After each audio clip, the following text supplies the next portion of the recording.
Ja estem així de nou, ja saben, al magazín prop de tu. Estem molt contents de que hagin triat aquest canal, que estiguin ahí asseguts a casa, veient-nos, perquè sempre fem entrevistes molt interessants. Algunes són divertides, altres no ho són tant. Anem a parlar d'un tema delicat, per això tenim així una experta. Anem a parlar de violència de gènere i, importantíssim també, del tema d'abusos en la infància. Per això tenim així una psicóloga, Rosa Mares. Bienvenida, bienvenida, ¿cómo estás? Muy bien, gracias. Bueno, sabemos que es un tema delicado, el tema de los abusos en la infancia. Muchos medios de comunicación no lo tratan habitualmente, igual que no tratan temas, para mí, que yo creo que son importantes de dar visibilidad, como es el suicidio, que tenemos alrededor de 3.000 personas que se suicidan anualmente. Es una lacra, es un tema terrible. Hacemos hoy especial hincapié en la violencia de género y también, como hemos dicho, el tema de los abusos en la infancia. Rosa, eres psicóloga de la asociación Alana, ¿no? Exacto. Realmente, ¿en qué radica exactamente el trabajo de la asociación? Bueno, la asociación tiene 20 años, tenemos muchos proyectos en marcha, tanto trabajamos con familias como sobre todo con mujeres que sufren o han sufrido la violencia de género y con sus hijos e hijas en este caso. Sí es cierto que el programa en el que yo estoy trabajando como psicóloga se centra sobre todo en la atención directa a este colectivo que sufre violencia de género. También incluimos aquí, obviamente, la violencia machista, porque, pues bueno, casos de violaciones y demás también, obviamente, los tratamos. No dejan de ser mujeres que están sufriendo una violencia muy grande por parte de este sistema machista en el que estamos. Y se trata de hacer una intervención multidisciplinar para poder llegar a que todas las mujeres tengan esa rehabilitación completa en todos los sentidos, tanto a nivel emocional y personal, que eso pues competiría más a lo que es mi labor de psicóloga, como a nivel laboral, también el poder ser introducidas en el mercado laboral, el poder ayudarlas a formarse, a crear talleres, a generar vínculos o fomentar esas redes de apoyo social. Claro, ¿en qué ha cambiado la sociedad? Porque sí que es verdad que antes había como una oscuridad alrededor del tema de la violencia de género, apenas se nombraba, como hemos dicho, en los medios de comunicación. De repente, sobre todo a través, por ejemplo, a nivel de espectáculos, cine, etcétera, empieza el Me Too, eso nace en Estados Unidos, que ya es la denuncia clara hacia los abusadores, ¿no? Exacto. ¿Hay un cambio gradual de unos años hacia acá? Sí, sí que hay un cambio. Obviamente el cambio no es suficiente, por eso seguimos en la lucha y seguimos reivindicando muchos derechos y sobre todo medidas de protección y de intervención para las víctimas, y que se haga desde una perspectiva de la psicología feminista, porque obviamente si la violencia es machista, la solución debe de partir de una perspectiva feminista. El problema lo tenemos en que no es suficiente todo lo que se ha llegado a hacer y que todo lo que anteriormente estaba en un ámbito totalmente de ocultismo, como es la violencia de género, que sí es cierto que cada vez hay más visibilidad, se va conociendo más, las mujeres se animan a denunciar con más frecuencia, en contraposición con el tema de los ASI, de los abusos sexuales en la infancia, sigue habiendo un ocultismo que es terrible. Sí, vamos a tratar ahora ese tema. Si te parece, Sí. empezamos con el tema de la violencia de género. Sí, totalmente. Vamos a un tema. Evidentemente, hoy en día está más en boga que nunca en los medios. Sí que es verdad que se habla muchísimo. A nivel, para que entender nosotros tu trabajo como psicóloga, ¿cuál es el protocolo? Por ejemplo, igual le viene bien a una mujer que esté en casa y se pueda sentir reflejada con esta información que le vas a dar ahora en estos momentos. ¿Cuál es el protocolo que realizas? Por ejemplo, tú estás en tu zona, en tu despacho, en tu espacio físico, recibes una llamada o te pasa la información a través de un compañero o una compañera para poder atender a una persona que ha sufrido violencia de género. Claro, nosotras trabajamos de forma multidisciplinar.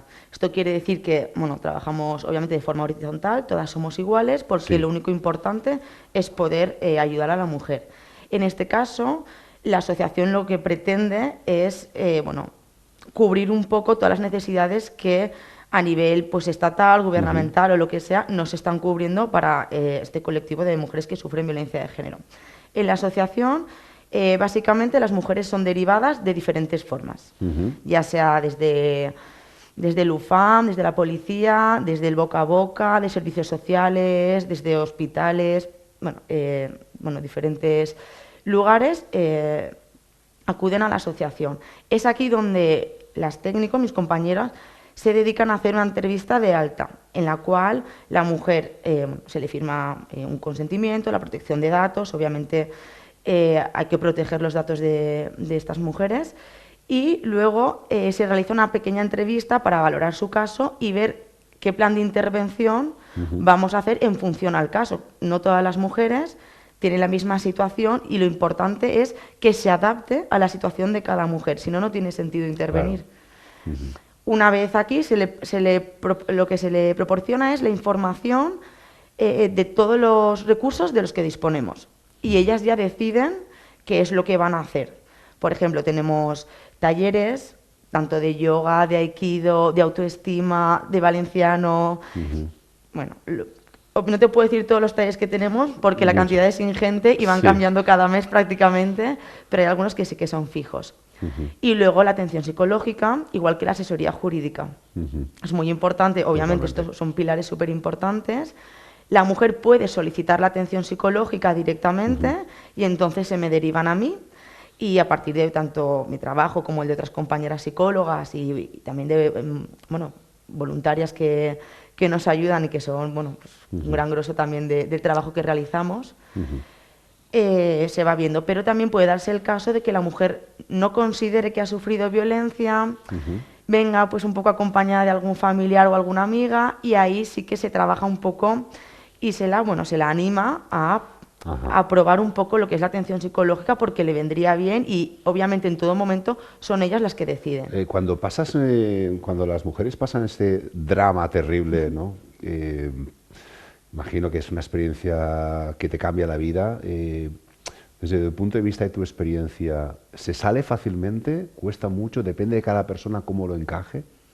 Siempre va a depender de la persona, pero fácilmente nunca, ¿vale? Como haya un procedimiento judicial de por medio, ya se añade muchísima indefensión en muchos casos por el tema de que, a nivel judicial nos encontramos con que muchos profesionales de la justicia no tienen perspectiva de género y luego pues también muchos abogados o abogadas de oficio tampoco no están especializados. Entonces, al no haber una especialización tanto a nivel muchas veces de seguridad social, en psicólogos que estén especializados en esta problemática, o abogados, cualquier tipo de profesional de la justicia, claro, nos vemos con que ellas no se sienten entendidas, se sienten juzgadas. Esto genera muchísima mayor indefensión, a veces incluso casos de maltrato institucional. Nosotras intentamos acompañarles en todo el proceso. Claro. Y después vamos a pasar a un tema también que yo creo que también no se ha tratado, sobre todo como hemos dicho antes en los medios de comunicación habitualmente, que es el abuso de los niños y las niñas, ¿no? Sí. Es un tema que yo con mucho respeto quiero, y desde casa, por favor, entiéndanos, para nosotros es más importante como medio de comunicación dar luz a una temática que realmente está ocurriendo en la sociedad, que no esconderlo debajo de una alfombra. Por eso queríamos preguntarte, ¿cómo llegas tú a percibir este mundo, ¿no? A través de una experiencia personal? Sé que es un tema delicado y te lo quiero preguntar con mucha delicadeza y seguro que me entiendes. Sí. Cuéntanos. Sí, yo desde los 4 hasta los 11 años sufro abusos sexuales por parte de mi abuelo materno. Y claro, esto al principio no lo entiendes muy bien, ¿vale? Hay como una especie de confusión, no sabes si eso está bien o está mal. Ten en cuenta que tú, con 4 años, tú estás creando tu identidad, te estás desarrollando, no entiendes nada. Y como es alguien de la familia, que generalmente pues el 90% de los casos de abuso sexual es intrafamiliar, pues hay una falsa sensación como de seguridad, se envuelve todo como una especie de esto es un juego, es un secreto entre tú y yo. Ojo con los secretos, hay secretos buenos y secretos malos. Entonces hay que educar mucho en esto, yo hago mucha insistencia y por eso también, obviamente, me dedico a lo que me dedico. Pero ya no solo el hecho de el momento que tú haces un clic y te das cuenta que hay algo que no te está gustando. Claro. Eso ya cuando Claro. eres más mayor, porque claro, Claro, sí. seguramente las personas adultas que han sido niños y han sufrido, o sea, el tema de los niños y las niñas es que no tienen comparativa. O sea, Claro. viven una vida que no pueden comparar y no saben juzgar si realmente lo que está pasando es algo, entre comillas, habitual, normal, correcto. Se normaliza Se la normaliza, conducta de violencia. Se normaliza muy bien. Exacto, y ese es el problema que vemos. Se normaliza y esto es un problema cara a la vida adulta, porque cuando tú normalizas determinados comportamientos abusivos a nivel sexual, físico, psicológico, luego esto crea un precedente para tus otras relaciones. ¿Cuántas mujeres que han sufrido violencia de género han sufrido abusos sexuales? ¿Vale? Entonces, esto es lo que yo creo que tendremos que empezar, si atajamos un poco el problema desde los inicios, sería lo suyo para evitar que luego se desarrollen, bueno, pues formas de personalidad sumisa, normalización de conductas abusivas como, pues bueno, como algo, pues eso, como algo normal que al final es un problema social porque es un problema de todos. Al final esto es un problema de salud mental y la salud mental es algo también que afecta a la sociedad. ¿Hay estadísticas fiables hoy en día que podamos acercarnos para saber exactamente dentro de la sociedad qué porcentaje de gente sufre este tipo de abusos? No creo que haya una estadística fiable al 100%, porque que sí que existen estudios. Mira, la propia directora de mi asociación, Chelo Álvarez, está inmersa en esta problemática y está, bueno, creando protocolos para el tema de cómo intervenir con los menores, haciendo investigaciones conjuntamente con otros investigadores del tema. El problema es que cómo tú puedes establecer una cifra con tanta ocultación que hay, si realmente la mayoría de los casos no se vislumbra. Entonces, sí que hay cifras, pero las cifras están asociadas a los casos que se conocen. Claro, los que no se conocen, que son la mayoría, claro, porque, o una gran parte. Claro, ahí enlaza con mi siguiente pregunta. Evidentemente, si el 90% de los casos que hemos comentado de abusos en la infancia son intrafamiliares, ¿qué mecanismos puede tener ese niño o esa niña para poder llegar a alguien que le pueda ayudar? Claro. Cuando muchas veces la legislación dice hay que garantizar protocolos y demás, sí, pero ¿cómo lo estás haciendo? ¿Qué estamos haciendo realmente? ¿En qué se está invirtiendo? Para mí es vital, desde mi trabajo y de mi experiencia personal, lógicamente, lo primero, que haya una prevención. Tenemos que invertir en que los profesionales que están trabajando con menores sepan detectar este tipo de situaciones. Hablo de profesores, hablo de entrenadores, me da exactamente igual, y de familias. Si es, en este caso fue mi abuelo, pero en otros casos muchas veces es el propio progenitor. ¿Vale? Esto es grave porque aquí, claro, para detectarlo tenemos solo la madre. O igual a un hermano o una hermana mayor, algún familiar más cercano, pero es algo complicado. Entonces la prevención es súper importante, que haya educación sexual. Y cuando hablo de educación sexual, que nadie piense que se enseña a los menores a tener prácticas de ningún tipo de sexualización, por favor, que es que esto me ha pasado y a veces se confunde educación sexual como con otro como tipo si fuera de introducción a prácticas sexuales, no es lo tiene que mismo, ver, claro. Es importante decirlo. Es muy importante que desde una edad súper temprana, como pueden ser los 5 o 6 años, que ya están desarrollando sus primeras conductas sexuales, lo podemos ver en nenes, que es algo totalmente normal, pues que se refriegan con un cojincito, que se estiran la pilila, que se exploran, es algo normal. Y muchas veces, por ejemplo, entre niños y niñas que se pelean, que la forma de acercarse a la sexualidad es estirarse el pelo, empujarse, ¿no? Y realmente lo que está pasando es que hay como una interacción entre hay que los educar dos. entre lo que es correcto y lo que no, siempre basado en valores tan lógicos como el respeto. Ya está. En la comunicación. Cuando hablamos de educación sexual a niños de 5 o 6 años, estamos hablando de enseñarles el consentimiento.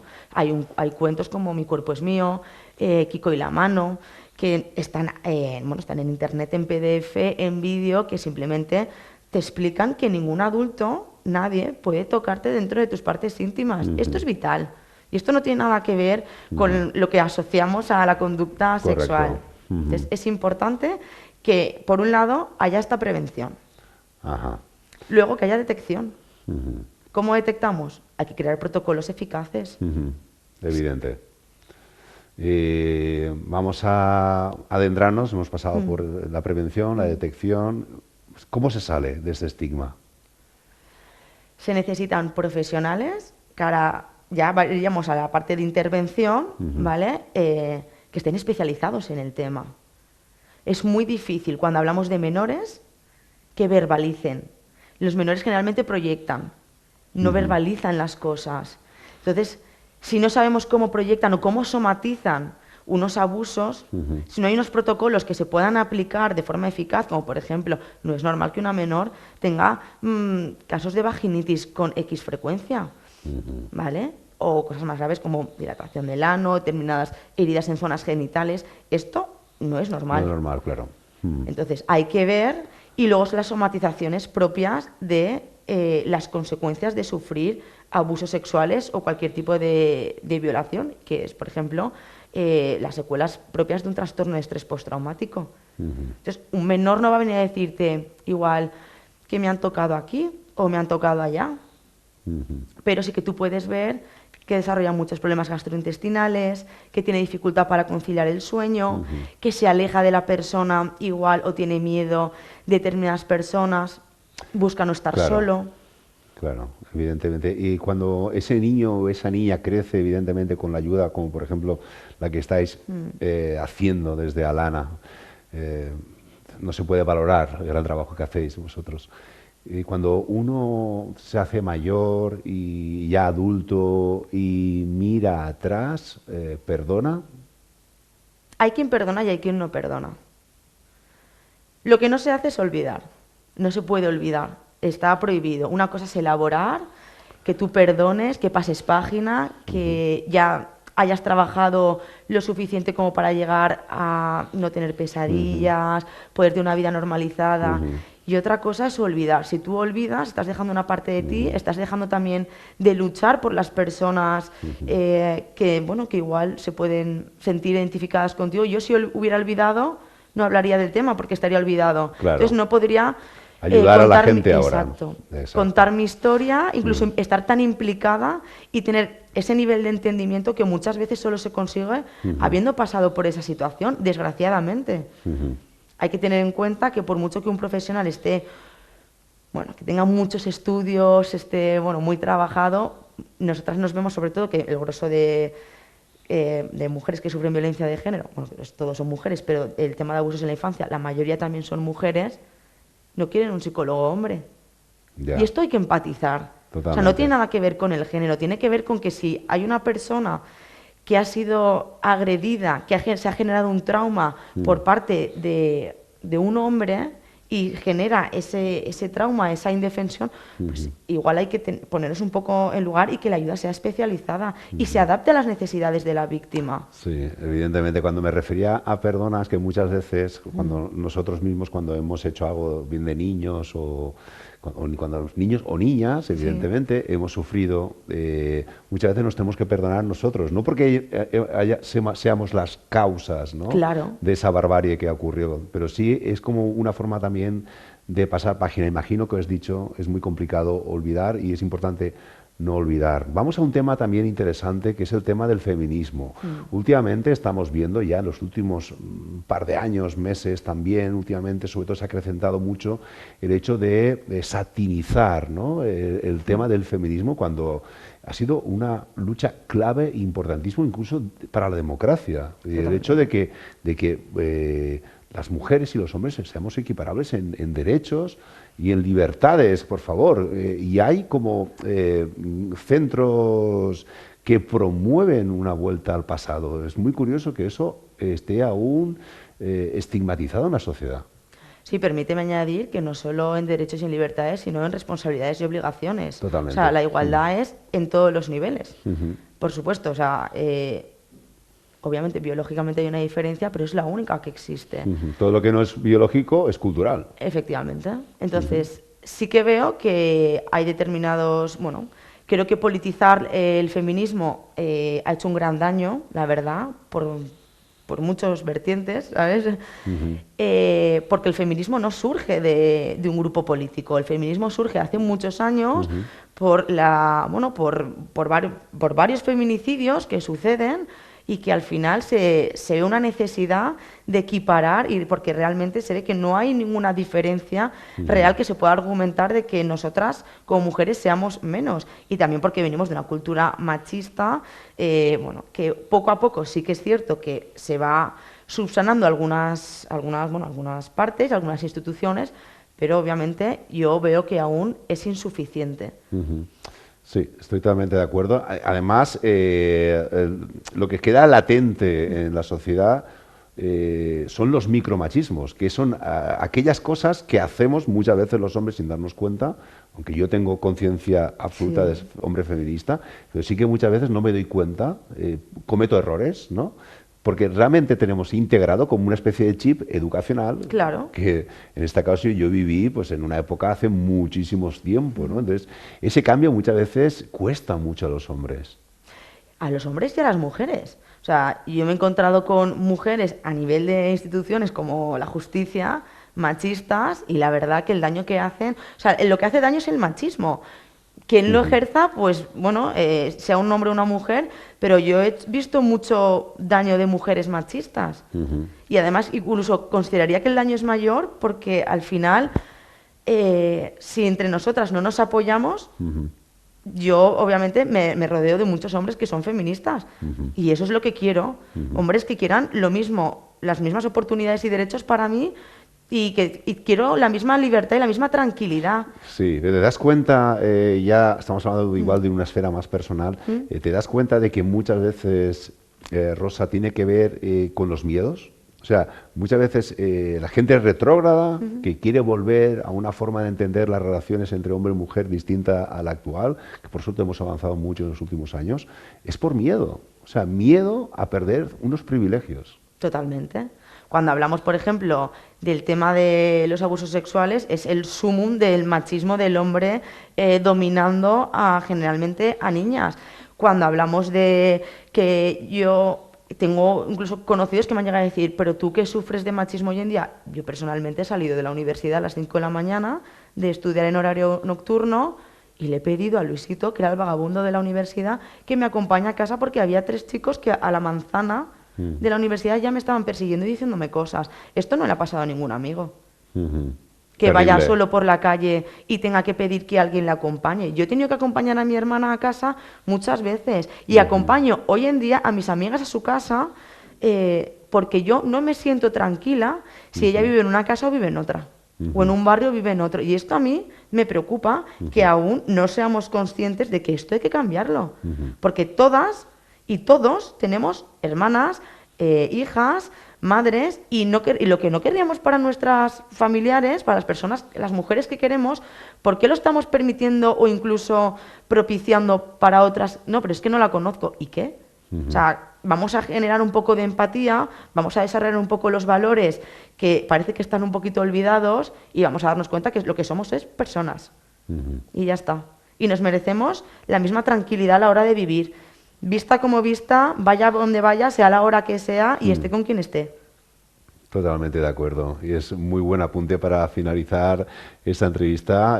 Rosa Marés, psicóloga de la Asociación Alana, un auténtico placer tenerte aquí en directo. Igualmente. No fraude tú, la verdad es que nos ha gustado muchísimo la facilidad con la que te has expresado y has expresado tus sentimientos a nivel vivencias personales. Bueno, gracias a vosotros por la oportunidad y por visibilizar esta problemática y esta... Bueno. Muy bien. Nos veremos pronto, espero. Seguro que sí. Gracias, Rosa.